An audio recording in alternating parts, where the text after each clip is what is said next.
जिसके थे उनका नुकसान हुआ है।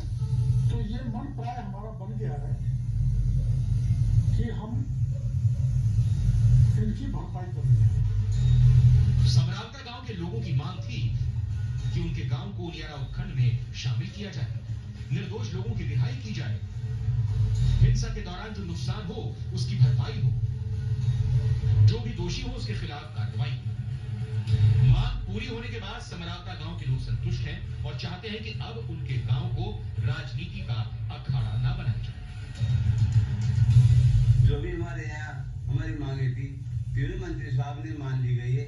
वो हमारे कोई भी वहाँ फालतू राजनेता राजनीति करने की जरूरत नहीं और हमारा पूरा आश्वासन दे दिया गया और हमारी मांगों को स्वीकार कर लिया गया। गांव में जो भय पैदा हो रहा है, जैसे अभी सिंचाई का समय आया है तो गांव वाला घर से बाहर नहीं जा रहा, खेतों में नहीं जा रहा, तो एक सरकार की तरफ से, प्रशासन की तरफ से वहाँ एक SDM हो, तहसीलदार हो, ऐसे कुछ जनसुनवाई के लिए वहाँ बैठे, उनकी जो समस्या वो सुने और डॉक्टर साहब ने बताया कि 28 गांव जो भी है उन्हें तहसील में जोड़े जा रहे हैं।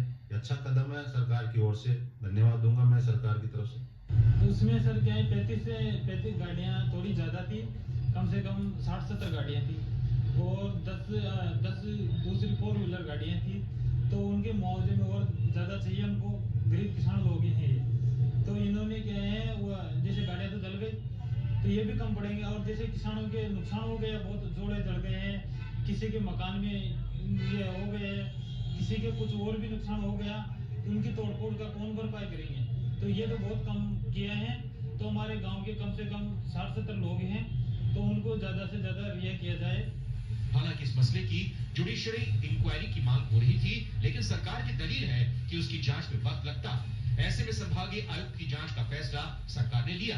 अब तक की जांच में ये बात सामने आई है कि हिंसा में करीब 32 मोटरसाइकिल और 9 4 पहिया वाहन हिंसा की भेंट चढ़े, लेकिन सरकार ने नुकसान की भरपाई का ऐलान कर गांव वालों को राहत देने का फैसला किया है। जयपुर से रोशन शर्मा की रिपोर्ट।